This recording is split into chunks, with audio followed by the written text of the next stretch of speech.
Hello everyone, welcome to my channel. And हमने 10th की biology start कर दी है। तो इसमें हमने फर्स्ट टॉपिक जो लिया है दैट इज़ योर न्यूट्रिशन।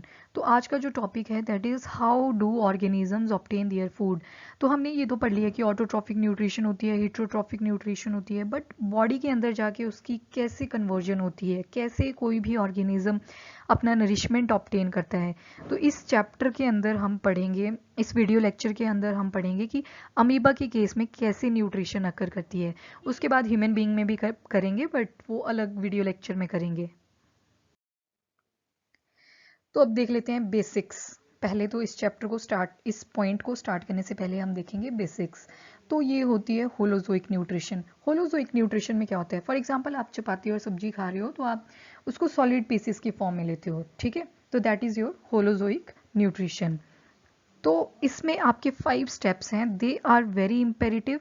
मतलब वही स्टेप चलेंगे, सारी जितनी भी आपकी न्यूट्रिशंस होंगी सभी में चलेंगे। Ingestion, digestion, absorption, assimilation, egestion. तो मैं एक आपको ब्रीफ सा इसमें इंट्रोडक्शन दे देती हूँ। इंजेशन का मतलब होता है आपने फूड खा लिया, ठीक है। जब आप फूड खा लोगे तो दैट इज इंजेशन। फिर आती है डाइजेशन।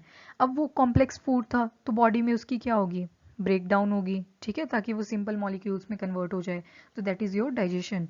उसके बाद आती है आपकी एब्जॉर्प्शन। क्या आती है आपकी एब्जॉर्प्शन। एब्जॉर्प्शन में क्या होगा, जो चीज़ें आपकी बॉडी को रिक्वायर्ड हैं, जैसे प्रोटीन्स हो गए, वाइटामिन हो गए, मिनरल्स हो गए, ठीक है, तो जो भी इंपॉर्टेंट चीज़ें होंगी वो क्या होंगी, एब्जॉर्ब होना शुरू हो जाएंगी। एजिमिलेशन में क्या होगा, जो आपका अनडाइजेस्टेड फूड होता है अगर उसमें फर्दर कोई भी न्यूट्रिएंट अभी भी अवेलेबल है तो वो क्या करेगा, उसको सेपरेट कर देगा। एंड ईजेशन में क्या होगा, एक्सक्रीशन। मतलब अब वो जो अनडाइजेस्टेड फूड है उसका रोल तो है नहीं बॉडी में, इंस्टेड वो टॉक्सिन्स प्रोड्यूस करेगा बॉडी में अगर उसको लंबे टाइम तक के लिए स्टोर रखेंगे। तो उसकी जो एक्सक्रीशन है that is again very important. So this is the basic thing जो कि सारे ऑर्गेनिजम्स में सेम रहती है, ठीक है। तो अब देख लेते हैं इनको स्टेप बाय स्टेप कि एक्चुअल में होती क्या है। फर्स्ट ऑफ ऑल हम करेंगे अमीबा।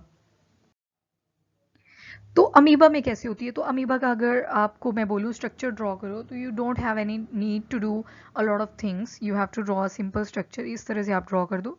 उसमें एक न्यूक्लियस होता है एंड एक कॉन्ट्रेक्टाइल वैक्यूल होता है। वैक्यूल क्या होता है, एक खाली स्पेस होता है जिसमें वाटर वगैरह अवेलेबल होते हैं, ठीक है।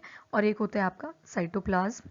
क्या होता है, साइटोप्लाज्म। और इसमें ऑर्गेनेल होती है एक लाइजोसोम। क्या होती है, लाइजोसोम। लाइजोसोम, लाइजोसोम को और क्या बोलते हैं, suicidical suicidal bags of the cell. Suicidal bags क्यों बोलते हैं इसको सेल का, बिकॉज ये क्या करते हैं, अगर इनको कुछ भी फूड अवेलेबल ना हो तो ये सेल को ही खा जाते हैं, ठीक है। That's why they are known as suicidical bags of the cell.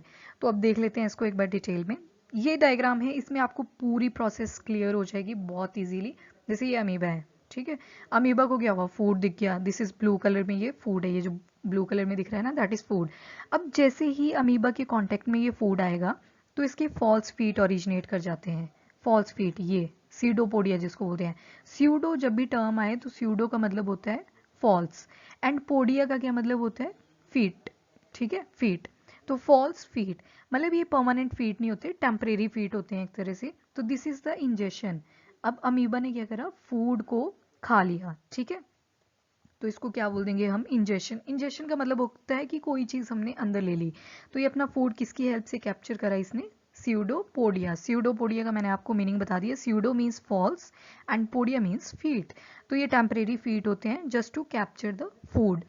अब ये फूड जो है यूनिसेल्युलर ऑर्गेनिजम्स में, अब ये यूनिसेल्युलर है ना क्योंकि बॉडी जो है इसकी सिंगल सेल से बनी है, ठीक है, एक ही सेल है।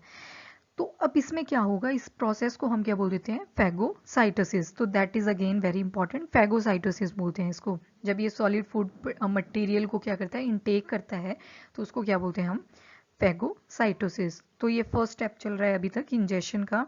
तो अमीबा क्या करता है, जैसे इसने फूड या प्रे, प्रे क्यों लिखा है यहाँ पे, प्रे होगा अगर फॉर एग्जाम्पल कोई लिविंग ऑर्गेनिज्म है, एनिमल है बेसिकली, ठीक है, छोटे माइक्रो ऑर्गेनिज्म, जूनोटिक या आप बोलो जू planktons would be better term, जू प्लैंक्टॉन। तो अगर ये नॉन वेज खा रहा है तो उस केस में हम क्या बोलेंगे, इसको बोलेंगे हम प्रे। और फूड जनरली यूज़ कर लेते हैं, चाहे कुछ भी खा रहा है, प्लांट खा रहा है, एनिमल खा रहा है, दैट डजेंट मैटर, पर प्रे भी बोल सकते हैं, फूड भी बोल सकते हैं। तो स्यूडोपोडिया अब क्या करेगा, ये जो इस तरह से बनी है ना, ये स्यूडोपोडिया इस तरह से है, ठीक है, this is the body and यहाँ पे फूड पार्टिकल आ गया है। तो ये क्या करेंगे, स्यूडोपोडिया इसको कवर कर लेंगे पूरी तरह से, ठीक है, इसको कवर कर लेंगे और अमीबा के अंदर आ जाएगा ये फूड। तो जब ये अंदर आ जाएगा तो ये जाएगा एक वेजिकल की फॉर्म में, जिसको हम फैगोसोम भी बोलते हैं, ठीक है। ये जो आपको डाइजेशन वाली पिक्चर में दिख रहा है ना यहाँ पे एक डायग्राम, तो दैट इज द फैगोसोम, मतलब ये फूड ब्लू कलर का है एंड जो बाहर है दैट इज वेजिकल। मतलब एक ऐसे सोचो कि आपके पास एक पॉलीथीन बैग है ट्रांसपेरेंट वाला, उसमें मैंने एक बॉल डाल दी रेड कलर की, ठीक है, तो वो जो ब्लू कलर की सोच लो, तो ब्लू कलर का जो है वो फूड है एंड जो बाहर वाला पूरा स्ट्रक्चर है तो वो क्या है, फैगोसोम। अब सेकंड स्टेप आएगा आपका डाइजेशन। अब डाइजेशन में होता क्या है, डाइजेशन में ये जो एक स्टेप है ये तो सबका सेम रहेगा।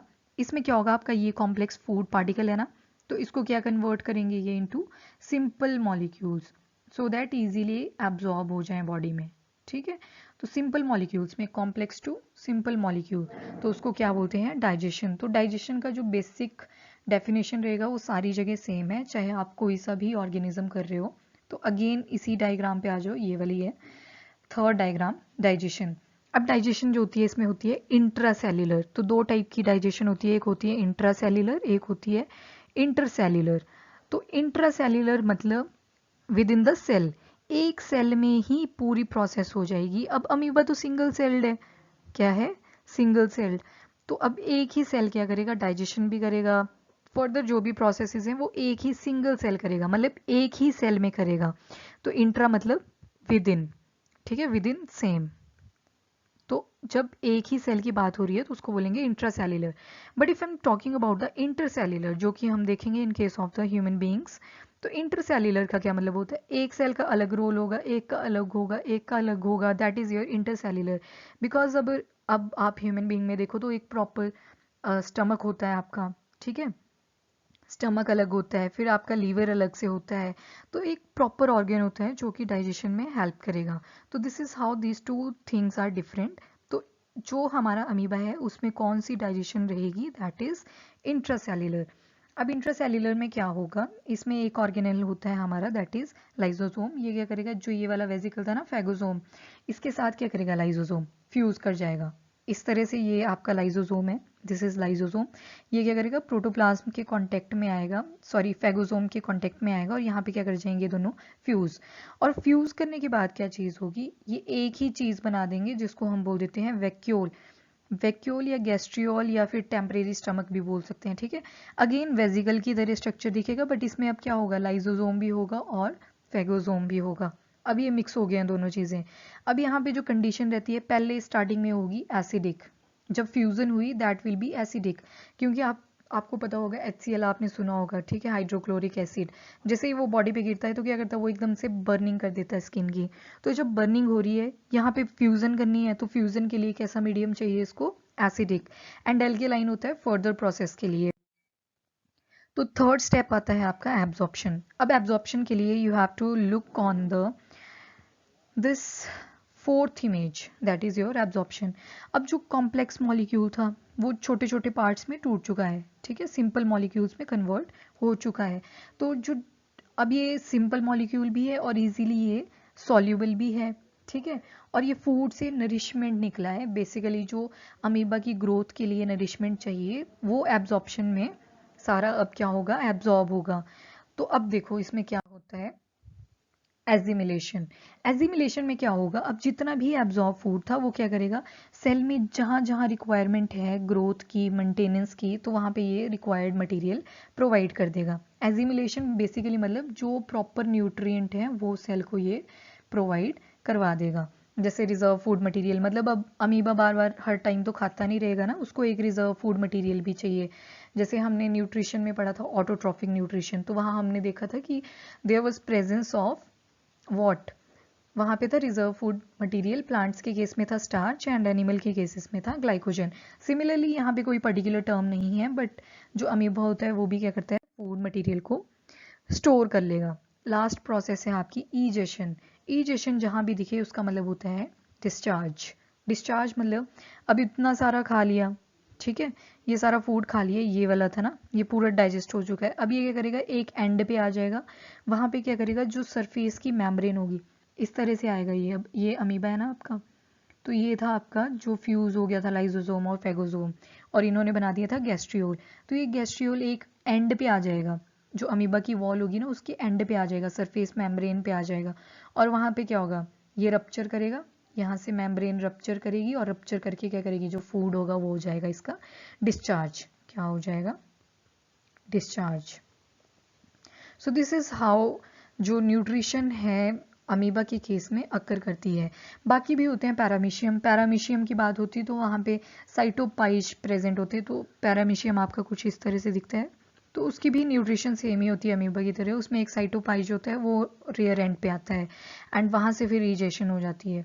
तो पैरामीशियम के थोड़े अलग पार्ट हैं, but important is amoeba, and you should note that how this particular nutrition occur in the single celled organism. ठीक है, इसके बाद हम करेंगे अपने सेकेंड न्यूट्रिशन की form, that is in human being.